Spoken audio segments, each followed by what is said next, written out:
టాంగాలు ఉండేది, ఏదో పాత సమాన కార్లు 30 కిలోమీటర్లు పోయేది. అది వంకర్ తింకర్ హైవే ఎందుకంటే వికారాబాద్ నుంచి హైదరాబాద్ నుంచి వికారాబాద్ వరకు ఇది ఒక్కటే ఒక వెనుకటి హైవే, బ్రిడ్జ్ ఉండదు. ఎందుకంటే వాగులు ఉంటే వాగులను తప్పించుకొని వంకర్ తింకర్ పోతుంది. ఇన్నేళ్లు దాన్నే వెడల్పు చేస్తున్నారు. 2017లో నేను ఎంపీ ఉన్నప్పుడు 2017 నవంబర్ అనుకుంటా నితిన్ గడ్కరీ గారు చెప్తే దీన్ని హైవే శాంక్షన్ చేసిండు. దీంతో సహా ఇంకా తెలంగాణలో ఇంకో 10 హైవేలను శాంక్షన్ చేసిండ్రు. అప్పుడు టీఆర్ఎస్ ప్రభుత్వం ఉండే. దాని తర్వాత నేను ఎంపీ లేకుంటేనే ఓడిపోయినాను.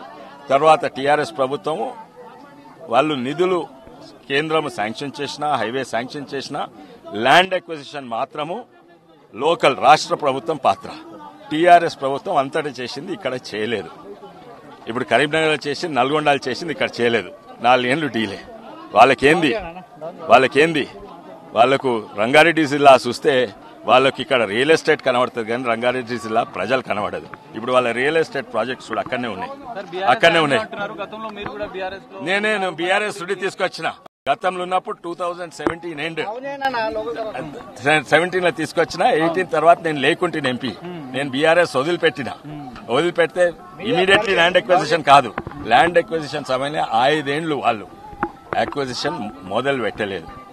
తర్వాత లాస్ట్ కు మొదలు పెడితే మళ్ళీ మీ నుంచి ఎవరో ఎన్జీటీ వాళ్ళు ఆ ల్యాండ్ అక్విజిషన్ ఎట్లా వంకర్ తింకర్ వాళ్ళ రియల్ ఎస్టేట్ లో పోయేటట్టు అక్విజిషన్ చేసాం. చక్కగా చేయలేదు. ఉన్నారు మీరు ఆ పాత ఎంపీని అడగండి. కాలాలుగా ఈ రోడ్డు సమస్య వల్ల అనేక రోడ్డు ప్రమాదాలు, వందలాది మంది చనిపోయినారు. అవునే, ఈ రోజు ఎక్కువైతున్నాయి. ఎందుకంటే వెనకట లేకుండా ఇంతమంది ఉన్నారు. అవును, అందుకే హైవే నేనే తీసుకొచ్చినాక దాని తర్వాత నేను ఎంపీ లేకుంటుని టీఆర్ఎస్ ప్రభుత్వం ఉండే వారి నిర్లక్ష్యం వల్ల అక్విజిషన్ చేయలేదు. దానివల్ల డిలే అయింది. కరీంనగర్ లో ఏంది ఇది ఒక్కటే కాదు, 10-11 హైవే శాంక్షన్ చేసి ఇది ఒక్కటే చేయలేదు.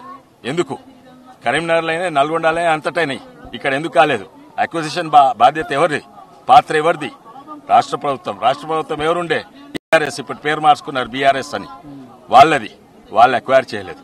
లాస్ట్ కు మనం అక్వైర్ చేస్తాం 100% ప్రయత్నం కాదు. ఉత్తరాంధ్ర రాష్ట్రం ఇవన్నీ కూడా చేసినాము. ఇంకోటి అక్వైర్ ఎట్లా చేయాలనో కూడా చెప్పినాము. వంకర్ తిక్కర్ దాన్ని చక్కగా చేయాలి. వాళ్ళు వంకర్ తిక్కర్ దాన్ని అట్లనే వెడల్పు చేసి అక్వైర్ చేసిండు. ఎందుకు? వాళ్ళ రియల్ ఎస్టేట్ ఇంట్రెస్ట్. అట్లనే వెడల్పు చేస్తే వందలాది ఏండ్ల మర్రి చెట్లు పోతున్నాయి. దాని మీద ఎవరో యాక్టివిస్టులు వచ్చి మా లోకల్ కాదు, ఎక్కడి నుంచో తమిళనాడు నుంచో ఎక్కడి నుంచో మీ మర్రి చెట్లు పోతున్నాయి, పర్యావరణం నష్టమైతుంది. వాళ్ళకి మర్రి చెట్ల మీద ఫికర్ ఉంది కానీ మన ప్రజల మీద కాదు. ఆ మర్రి చెట్లు కావాల్సిన ట్రాన్స్ప్లాంట్ చేస్తారు. ఇటువంటి సందర్భం ఎంతో సంజాయించడం అయినా కూడా ఇప్పుడు కేసు విత్డ్రా అయింది, ఇప్పుడు మొదలైంది. అయినా కూడా మేము మర్రి చెట్లు వేరే దగ్గర ఎక్కడైతే ఇప్పుడు చేవెళ్ల చుట్టూ బైపాస్ ఉంది, అది ఆల్రెడీ మొదలైంది. చూడండి, అజీజ్ నగర్ ఇక్కడ బైపాస్ అన్ని మొదలైనాయి. ఎక్కడెక్కడ మర్రి చెట్ల ప్రాబ్లం లేదో ఆల్రెడీ ఇప్పుడు ఆ ప్రాబ్లం కూడా అయింది. 1.5 years అయిపోతుంది. కానీ దీన్ని ముఖ్య 90% కారణము టీఆర్ఎస్ ప్రభుత్వం ఆలస్యం.